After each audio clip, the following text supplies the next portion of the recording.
Assalamualaikum warahmatullahi wabarakatuh. Alhamdulillahilladzi arsala rasulahu bil huda wa dinil haqq liyudhhirahu 'ala ad-dini kullihi wa kafa billahi shahida. Asyhadu an la ilaha illallah al-malikul a'la wa asyhadu anna sayyidina maulana Muhammadan 'abduhu wa rasuluhu arsalahu basyiran wa nadhira wa da'iyan ila Allah sirajan munira.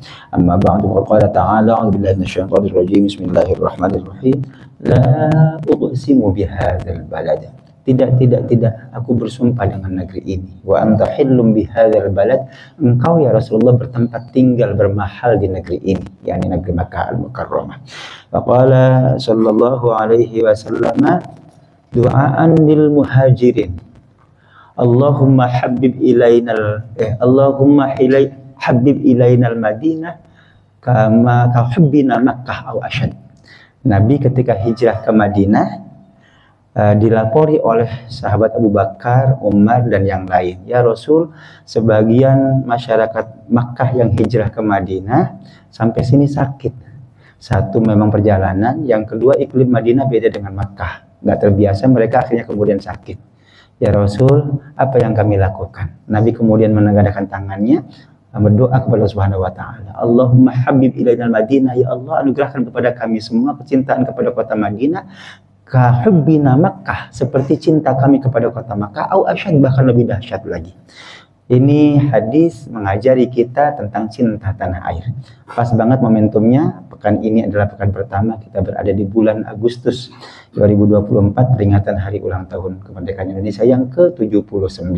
Tadi saya kutip suratnya, surah Al-Balad, surah ke-90. Bapak dan Ibu, cukup hanya menyebut nama suratnya saja seharusnya menjadi inspirasi bagi setiap kita umat Islam bahwa cinta tanah air itu adalah ajaran agama. Al-Balad contohnya. Nanti disebutkan di dalamnya detail banget tentang bagaimana cinta, wujud nyata cinta tanah air dan bangsa itu secara tidak langsung. Baik, sebagai pembuka nanti kita akan masuk ke sana sedikit begitu, karena insya Allah dua pekan ke depan kita pas banget berada di tanggal 17-18 Agustus. Mungkin Bapak sibuk dengan Agustusan nanti. Nih, Sabtunya 17, 18-nya hari Ahadnya. Saya nggak tahu apa mungkin masih ngaji atau tidak, nanti khawatirnya kecapean habis pawai segala macam gitu ya, lomba-lomba tali tambang. Jadi kita sisipkan sengaja di pertemuan perdana ini di bulan Agustus ini untuk memompa motivasi kita untuk semakin cinta kepada tanah air dan bangsa. Ya Pak ya, harapannya mudah-mudahan cinta tanah air dan bangsa itu adalah mengamalkan ajaran agama, Al-Quran maupun sunnahnya Nabi Muhammad SAW. Semoga cinta kita kepada tanah air dan bangsa membawa kita semakin baik kehidupan kebangsaannya, semakin toleran dengan sesamanya, insya Allah bisa membangun kebersamaan di tengah masyarakat kita, semakin damai, semakin guyup, semakin rukun, harmonis, insya Allah keluarga besar kita, bangsa Indonesia semakin baik di masa depan. Amin ya Allah rabbal alamin. Al-Fatihah. A'udzubillahi minasyaitonir rajim. Bismillahirrahmanirrahim. Alhamdulillahi rabbil alamin. Arrahmanir rahim. Maliki yaumiddin. Iyyaka na'budu wa iyyaka nasta'in. Ihdinas siratal mustaqim. Siratal ladzina an'amta عليهم غير المغضوب عليهم ولا الضالين آمين. بسم الله الرحمن الرحيم. رضيت بالله ربا وبالإسلام دينا وبمحمد نبيا ورسولا ربي زدني علما وارزقني فهما. Amin. Baik, coba kita cek dulu sebentar di sini Bahabul Huda ini sampai mana surah yang terakhir kita bahas, Pak? 91 sudah ya? Al-Balad sudah belum? Oh, satu langkah lagi persis. Sekarang 91 di surah Asy-Syams, Al-Baladnya 90. Insya Allah pada pertemuan bulan depan berarti nanti ketemu dengan setelah surah Asy-Syams gitu, ketemu dengan surah Al-Balad. Sebagai kutipan, saya ambil sedikit saja tentang surah Al-Balad sebelum nanti masuk materi yang utama yang hari ini kita bahas bersama. Surah Al-Baladnya tadi ada, oke. Ya, keluar dia sebentar. Sampai di sana, oke. Karena istimewa, Pak. Kalla bal la tukrimuna al-yatim wa la tahadduna ala ta'amil miskin, itu ya. Wa ta'kuluna turasa aklan lamma wa tuhibbuna al-mala hubban jamma. Mana? Ayo come on, enggak keluar-keluar. Ya, mana nih Al-Baladnya, dicari enggak ada malah.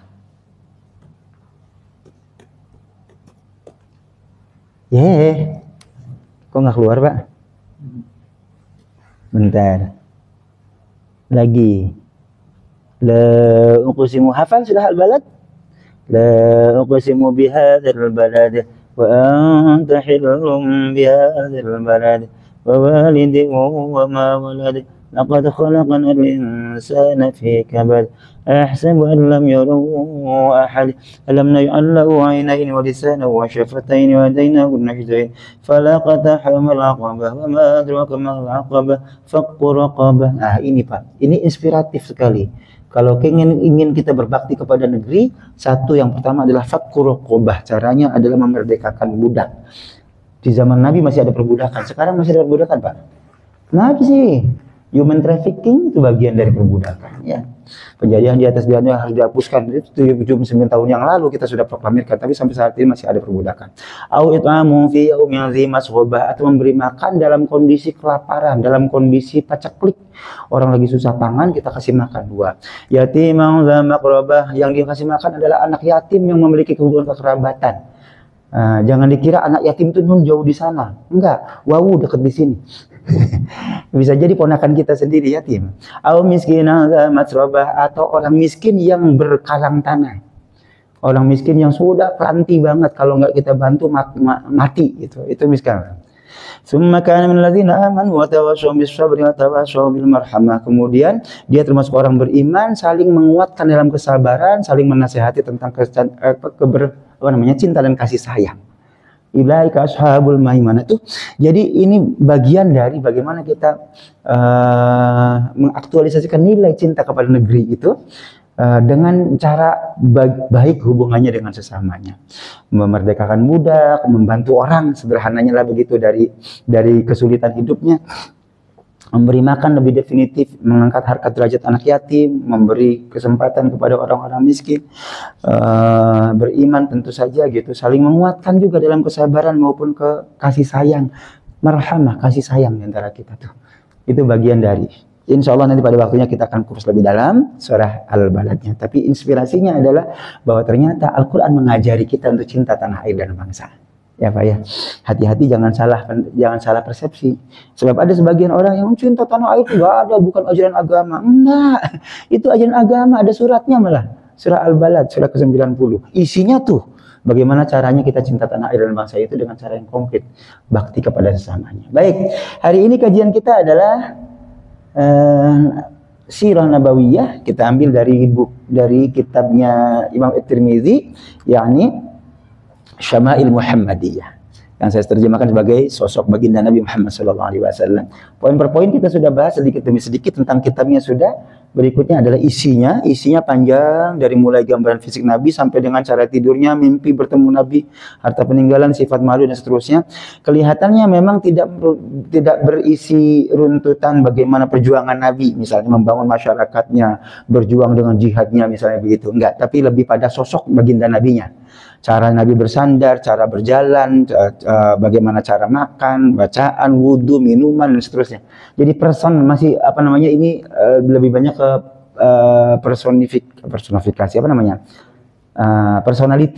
personalitinya Nabi Muhammad SAW begitu. Termasuk yang kita hari ini akan bahas, kemarin sudah sampai 2 poin. Satu, gambaran fisiknya Nabi. Yang kedua, tentang tingginya Nabi. Nabi itu tidak terlalu cangkung, tidak juga terlalu pendek begitu ya. Standar rata-rata. Tapi masyarakat Arab, bukan orang Indonesia. Kalau rata-rata Indonesia beda, ya kan? Orang Arab ya rata-ratanya lebih tinggi tentu. Kemudian tanda kenabian tentang tanda kenabian Pak? Ya itu yang terakhir kemarin kita bahas. Hari ini kita sambutkan sampai kepada rambutnya Rasulullah, kemudian sisir rambutnya Rasulullah dan ubannya Rasulullah. Ini kita bahas langsung sekaligus karena memang sedikit hadis-hadis yang dikupas tentang rambut, cara Nabi menyisir dan uban, berhubungan dengan rambut semua. Insya Allah kontekstual, karena hari ini sebagian kita sudah meninggalkan dunia hitam, rambutnya sudah memutih. Nanti jangan kaget Pak, jangan kaget, ternyata Nabi menganjurkan kita untuk mewarnai rambut. Halo, Nabi menganjurkan kita untuk mewarnai rambut. Catatan Nabi cuma satu, jangan warna hitam. Terus warnanya warna apa? Warna henna. Henna tuh kuning gitu kan ya, dan kemerahan gitu. Henna atau warna merah. Dan jangan kaget juga kalau Nabi ternyata pernah mewarnai rambutnya pakai warna merah. Iya, kalau kita lihat sekarang anak pang kali. Ternyata Nabi pernah mewarnai rambutnya pakainya warna merah. Nanti kita kupas sedikit, Mbak. Ya, gitu, warnanya kuning atau merah gitu ya. Itu memang contohnya Nabi ada. Hari ini masih ada namanya Tarekat Qadariyah, anak Sabandiah ya, di Kalimantan tuh yang biasanya 2 hari sebelum Lebaran mereka udah Lebaran duluan. Misalnya kayak gitu tuh, mereka mengamalkan hadis Nabi. Kita kaget, ternyata ada ya gitu. Yang penting jangan warna hitam. Kalau warna hitam memang dilarang. Kalau warna yang lain disilakan. Nanti akan ada kita kupas pada malam hari ini. Oke, baik. Tentang penulisnya kita sudah sampaikan. Beliau adalah Imam Tirmizi dari Termez. Termez itu adalah dekat Uzbek sekarang begitu wilayahnya. Nyambung Bukhara, Termez sama itu wilayah Uzbekistan. Ya, maka jangan heran kalau Imam Tirmizi berguru kepada Imam Bukhari. Istilahnya orang sekampung gitu. Ya walaupun tidak sekampung banget ya, masih orang situlah gitu ya. Imam Muslim juga gurunya Imam Bukhari karena orang gitu juga. Apa namanya Pak? Yang nyampe ke Indonesia itu Asmarakandi, Iya. Samarkan itu orang daerah situ juga gitu. Datang ke kita ini orang-orang Samarkan ya. As-Samarkandi, Asmorokandi gitu kan orang Jawanya bilang gitu. Ternyata orang-orang sana. Dulu masa itu masuk wilayah Persia di masa lalu ya. Sekarang masuk wilayah Rusia. Baik, Bapak, ini lengkapnya di mana tempatnya ada di sini. Kira-kira inilah Uzbek mana tadi? Samarkand tuh, Bukhara, ya kan? Nyambung dikit-dikit. Dekat lah.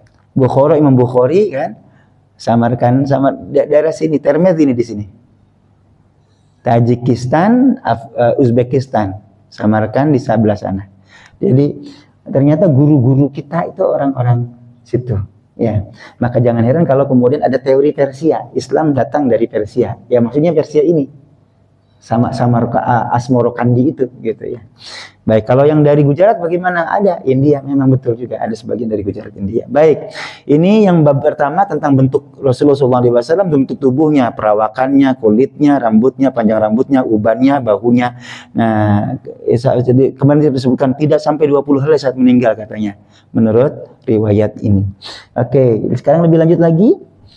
Bentuk tubuh Rasul sudah, fisiknya, badannya, lalu masih tentang bentuk Rasul, sudah tapak tangannya, bagaimana bila berjalan, bila nengok. Kalau jalan katanya kayak turun ke tempat yang lebih rendah, agak tonjong ke depan, gitu ya. Bila nengok seluruh badan ikutan. Rasul gitu, ikut badannya. Kalau kita nengok kepalanya doang. Gitu Pak. Sampai segitu aja ditulis loh. Luar biasa kan ya. Ya, terus khotamun nubuwah yang kemarin itu kita ceritakan adalah khotamun nubuwah, yakni ciri kenabian. Ada di belikatnya Nabi. Terus giginya. Rasulullah punya gigi seri yang renggang. Masih ingat? Jadi kalau bahasa kita gigi apa? Gigi kelinci ya. Gigi kelinci. Ternyata Rasulullah begitu. Konon ada riwayatnya kalau ini kayak bercahaya gitu. Jadi terang, ada cahayanya dari sela-sela giginya itu. Nah, kemudian yang terakhir kemarin kita bahas adalah bentuk khotamun nubuwah itu seperti apa? Sepotong daging berwarna merah, kata sebagian riwayat. Ada juga ditumbuhi bulu gitu ya.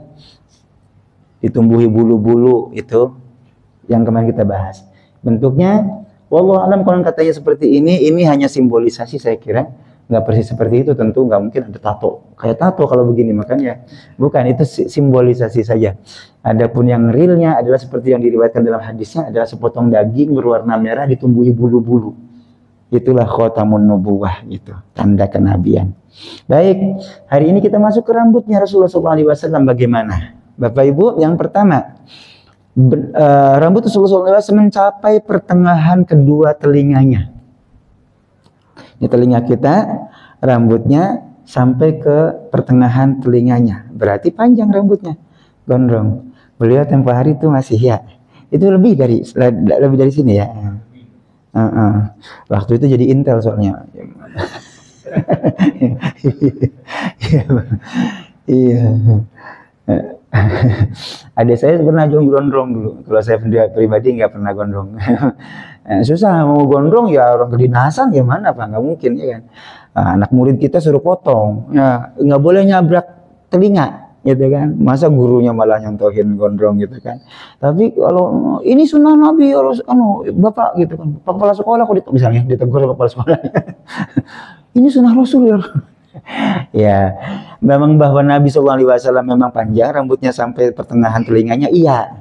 Tapi nanti kita ketemu dengan hukum syariat atau bukan. Bapak, sunnah itu perspektifnya beda. Antara satu sunnah menurut ahli fikih, yang kedua sunnah menurut ahli hadis. Kalau menurut ahli fikih, sunnah itu adalah rangkaian dari 5 hukum taklifi. Wajib, sunnah, mubah, makruh, haram.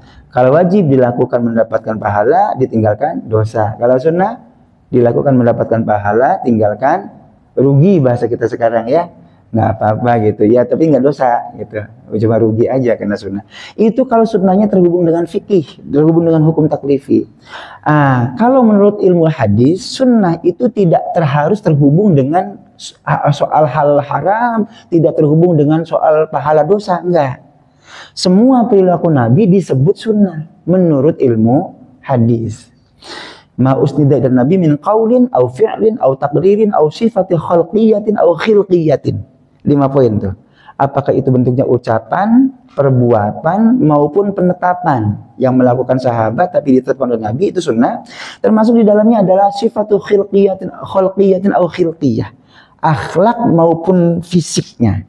Fisiknya Nabi sunnah secara ilmu hadis. Akhlaknya Nabi sunnah menurut ilmu hadis. Maka kalau Nabi pakai gamis sebagai orang Arab, itu sunnah menurut ilmu hadis. Tapi apakah sunnah secara syariah? Belum tentu. Karena ini hubungannya bukan urusan ibadah. Pak, jangankan lagi sholat, orang Arab maka kantor juga pakai gamis, main pakai gamis, nonton film pakai gamis. Memang itu hariannya mereka gitu. Sama orang Pakistan. Ya, orang Pakistan tuh kita banyak YouTube-nya sekarang Pak ya. Orang Pakistan kerjanya di teknik banget itu kan, ngecor segala macam gitu. Tapi pakai baju itu. Memang itu adat kebiasaan mereka. Jadi nanti kita ketemu dengan fatwanya Syekh Ali Jum'ah yang juga senada dengan fatwanya Jadul sebentar. Sebelum Sayyid Tantawi, Grand Syekh Al-Azhar. Kalau yang sekarang Ahmad Thayyib. Sebelumnya namanya Sayyid Tantawi sampai dengan 2010 wafatnya beliau. Sebelum beliau itu namanya Jad itu. Siapa namanya? Itu tahun kemerdekaan kita 1920 sekian gitu. Masa sebagai Grand Syekh Al-Azharnya. Beliau menyampaikan itu. Jadi sejak lama sebelum Indonesia merdeka, fatwa di majelis fatwanya Darul Ifta'nya Mesir itu sudah menyampaikan hal-hal yang terkait dengan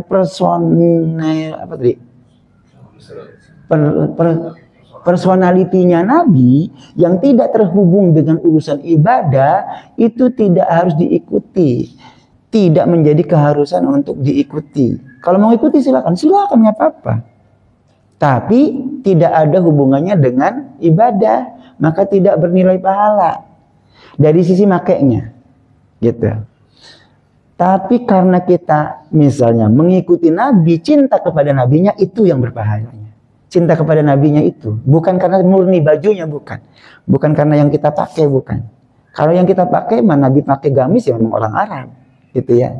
Jadi hal-hal yang sifatnya ke personality itu tidak dihubungkan dengan urusan pahala dan dosa, tidak.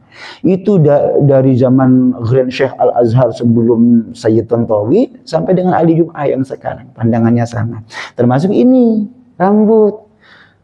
Ustaz, rambutnya Nabi kan panjang. Iya, berarti kita harus mengikuti sunnahnya Nabi dong. Itu sunnah secara hadis, ilmu hadis, bukan ilmu fikih.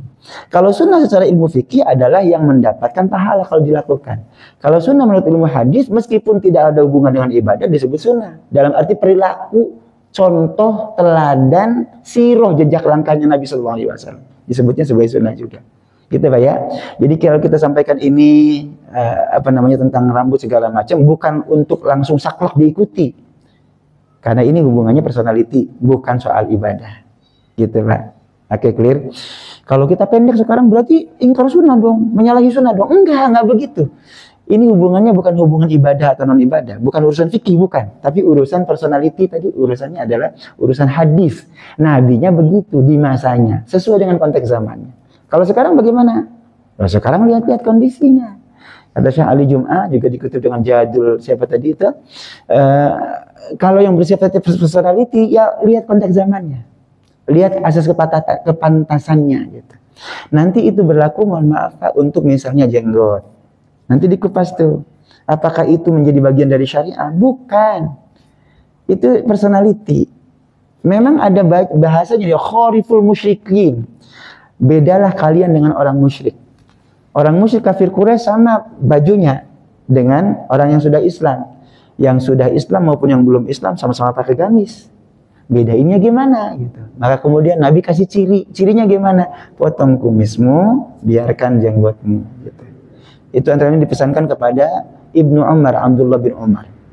Tapi Bapak, perintah Nabinya kan biarkan jenggotmu. Bahasa hadisnya tuh wafiru al-lihya. Wafiru itu banyakin. Wafaro itu wafir, artinya ada kasir. Banyakin jenggotmu. Segitunya. Tapi ternyata Abdullah bin Umar yang mendengar langsung dari Nabi itu, ternyata memahaminya berbeda. Banyakin tuh bukan berarti kemudian dibiarkan menjudor sampai panjang semeter gitu, enggak. Abdullah bin Umar melakukannya sendiri, diriwayatkan bahwa Abdullah bin Umar ketika haji atau umroh memotong jenggotnya segini, segenggaman, yang melebihi satu genggaman dia potong. Kalau kita hubungkan dengan hadis yang didengarnya sendiri, diriwayatkannya sendiri, ini malah menyalahi. Karena kan nabinya menyatakan biarkan atau banyakkan jenggotmu. Kenapa dipotong? Kan berarti menyalahi. Oh, ternyata Ibnu Umar yang menerima langsung hadis Nabi ini paham. Maksud Nabi adalah bukan berarti membiarkan begitu sampai panjang begitu. Enggak, gitu. Kepantasannya, kepatutannya. Yang memanjangkan jenggot ternyata bukan hanya umat Islam, Pak. Quraisy memanjangkan jenggot juga. Yahudi juga memanjangkan jenggot juga. Sampai hari ini kita tahu, Pak, rahib Yahudi panjang-panjang. Ya kan?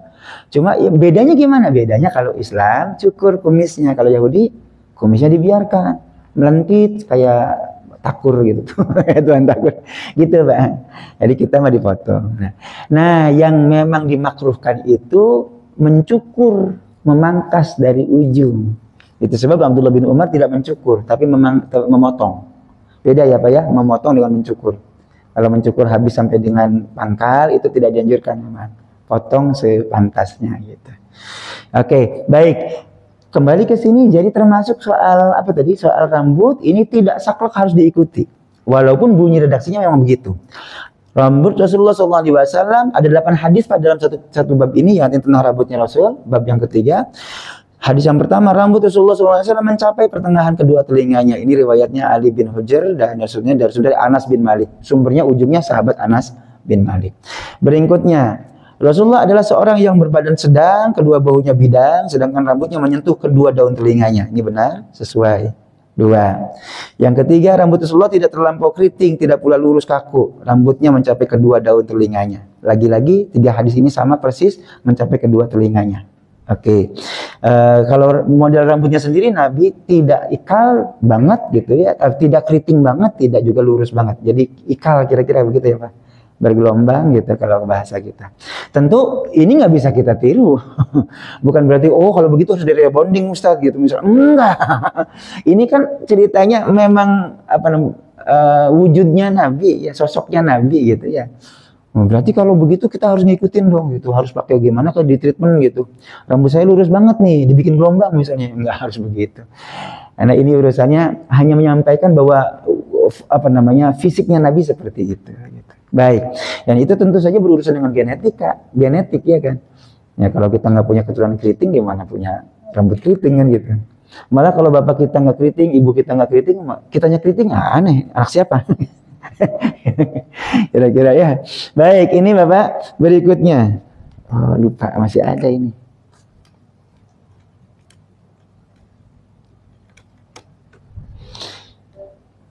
Lanjut. Mudah-mudahan nyambung nggak?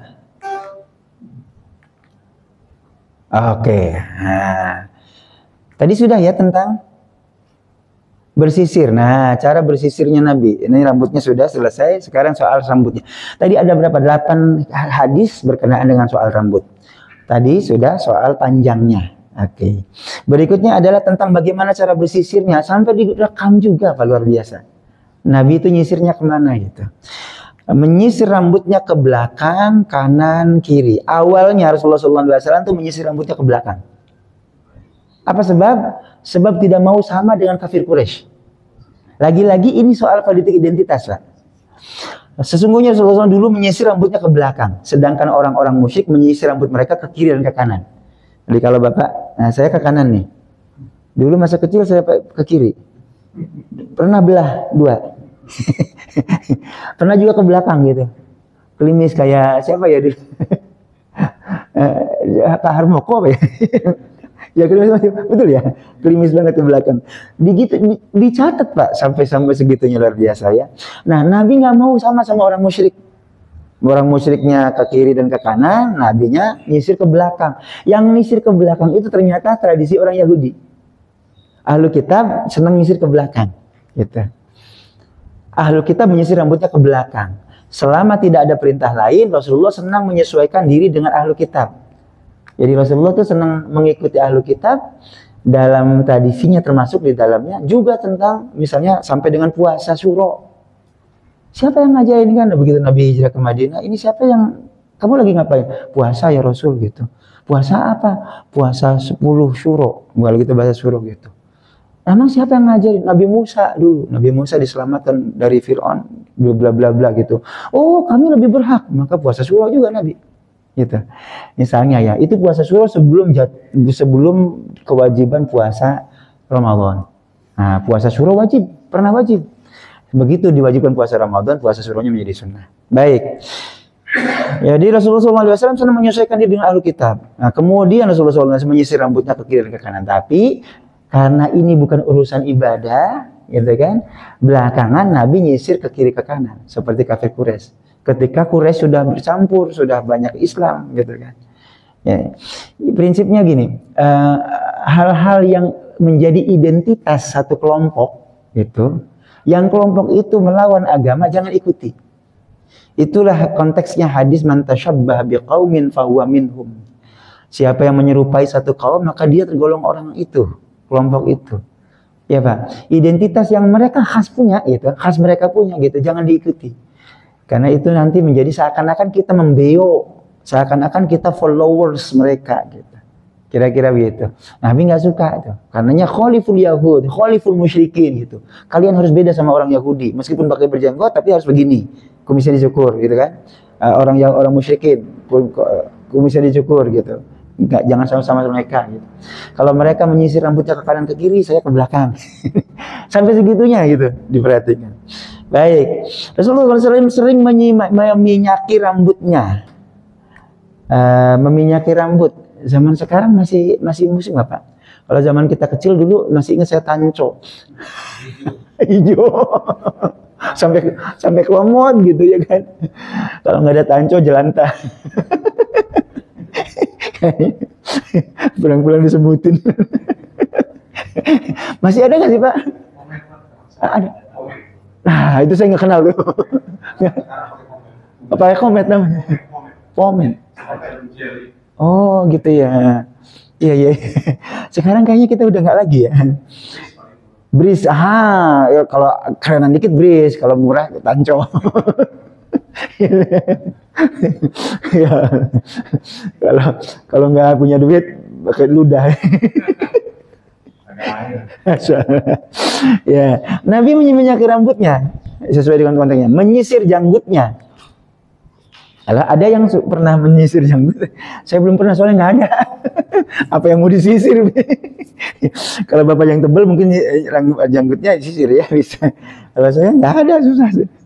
Ya, Dan sering waktu menyisir rambutnya, beliau menutupi bahunya. Kalau menyisir rambutnya, bahunya ditutup dengan kain kerudung. Kain kerudung itu demikian berminyak seakan-akan kain tukang minyak. Jadi saking berminyaknya rambut Nabi gitu, yang dijadikan sebagai alas, jadi kayak di barber gitu ya Pak. Ditutupin di belakangnya, kemudian disisir rambutnya Nabi itu sangat berminyak sampai si alasnya ikutan berminyak. Gitu. Baik, tapi ada catatan dari mukharrijnya, peneliti hadisnya, bahwa hadis ini tidak sahih, hati-hati. Kalau yang pertama aman, bahwa Nabi SAW menyisir ke belakang, tapi belakangan kemudian kanan dan kiri, itu aman hadisnya. Hadis yang kedua ini tidak aman. Diriwayatkan oleh Yusuf bin Isa dari Rabi' bin Shabih dari Yazid bin Aban yang bersumber dari Anas bin Malik. Aban Ar-Raqishi, namanya Ar-Raqishi. Ini catatannya Pak.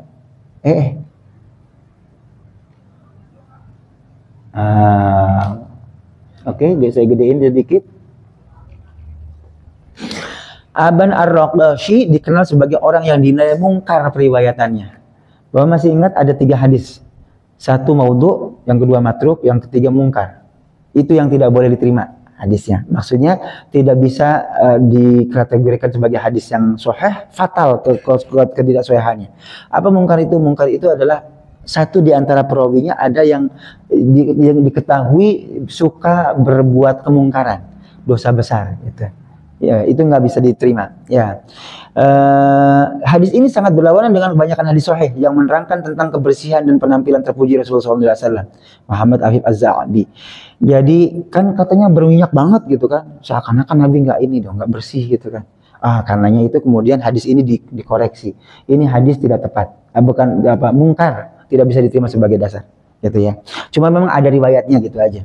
Tirmidzi meriwayatkan seperti itu, tapi ternyata hadisnya tidak sahih. Berikutnya, Rasulullah melarang bersisir kecuali sekali-kali. Nabi tidak sering-sering menyisir gitu, cuma sesekali aja. Tapi ada catatannya nih, hadis ini dikasih catatan.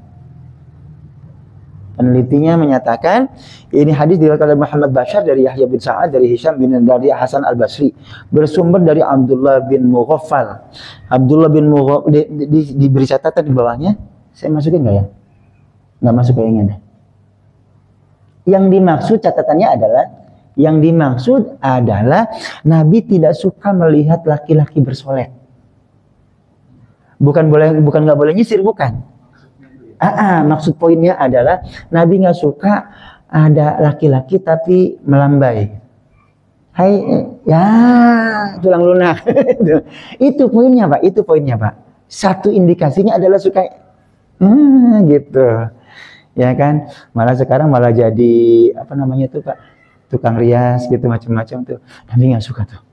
Jangankan nyisirin orang, nyisir sendiri aja kalau sudah begitu, no. Ya jantan dong gitu kan. Jadi hadis ini jangan salah paham. Jangan kemudian kalau begitu saya nggak boleh bersisir. Bukan. Yang bersisir yang menunjukkan ke femininannya gitu ya. Gitu. Oke, ini hadis tentang rambutnya Nabi Sallallahu Alaihi Wasallam. Cara bersisirnya Rasul bagaimana? Lanjutannya adalah ini. Menyisir rambutnya ke belakang, kanan dan kiri. Rasulullah melarang bersisir kecuali berkali-kali. Ini catatannya di sini. Ada.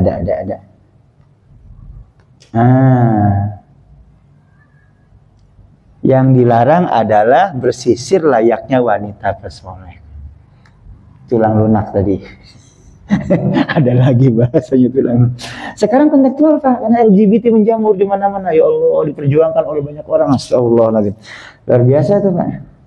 Baik, nah sampailah kita pada materi berikutnya adalah tentang ubannya Rasul. Ini yang lebih kontekstual saya kira. Bagaimana dengan ubannya Rasul? Di hadis awal dulu sudah pernah kita bahas tadi, ubannya Rasulullah ketika meninggal dunia tidak lebih dari 20 helai. Hadis itu kemudian dilengkapi dengan hadis yang lain. Ini dia. Uban Rasulullah SAW sedikit.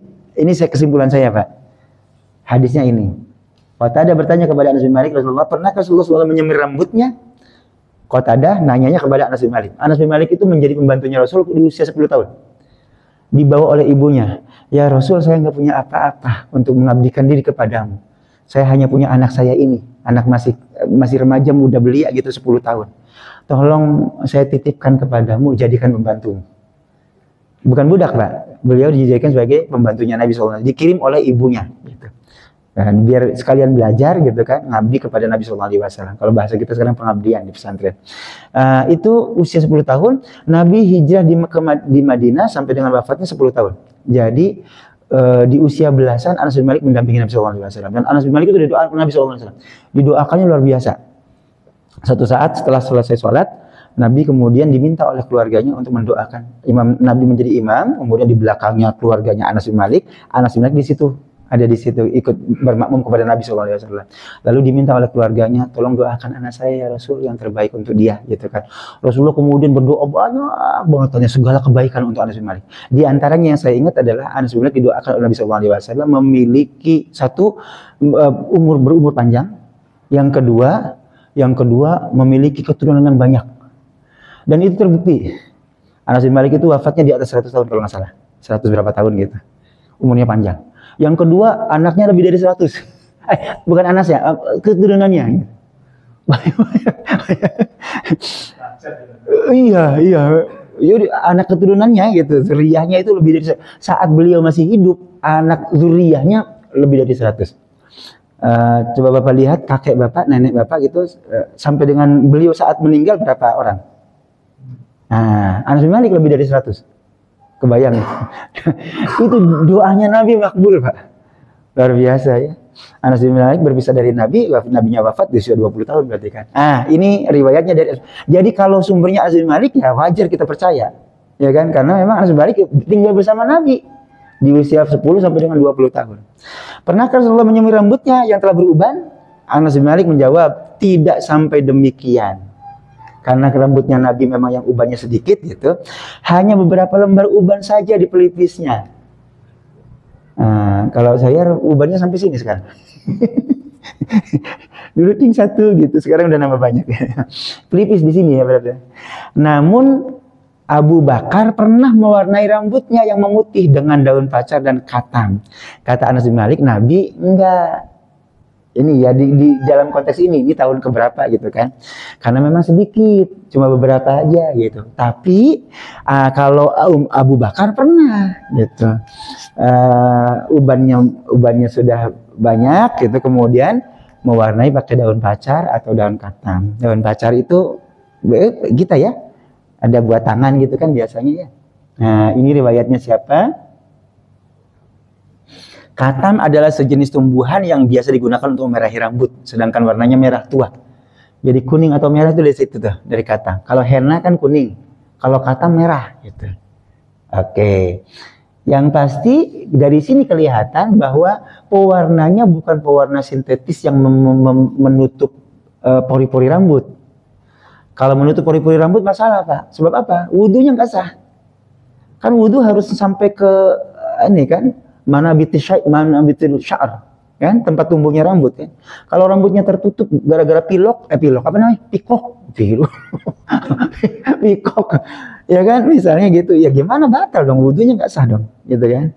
Rambut warnanya adalah pewarna yang nembus ke pori-pori. Kayak henna kan nembus ke pori-pori, bukan batan latek atau apa gitu yang menahan air ya, Pak.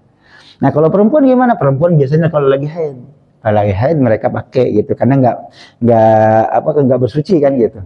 Kalau laki-laki silahkan pakai warna, tapi warna yang tidak menutup pori-pori rambut, karena herbal. Iya, yang herbal. Biar tetap wudunya sah, mandinya sah gitu.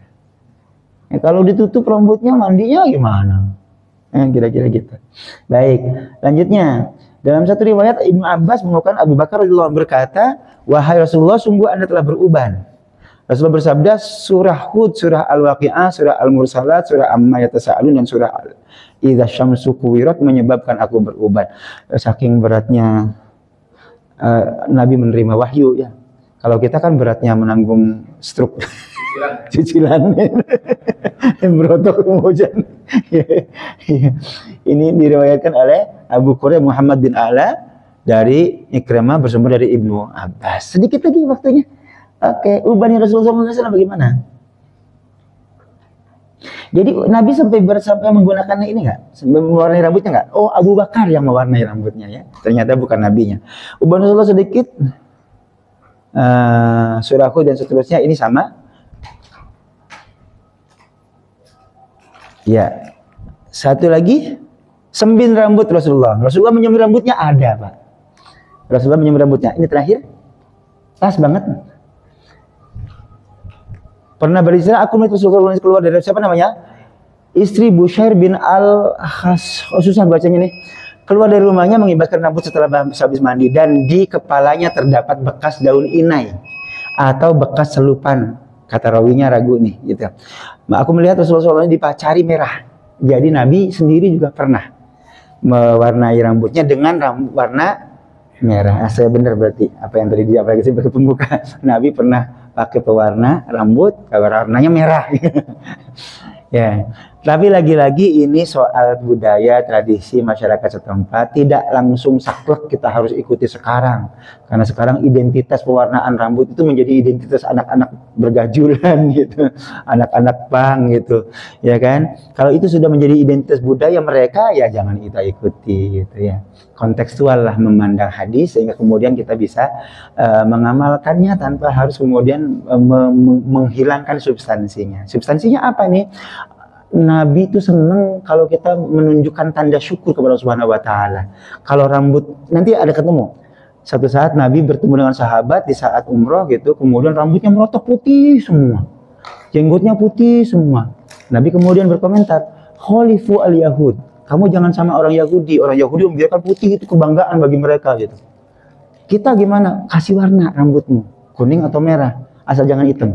Itu hadisnya nanti kita temukan di misalnya 37 masalah populernya Ustaz Abdul Somad.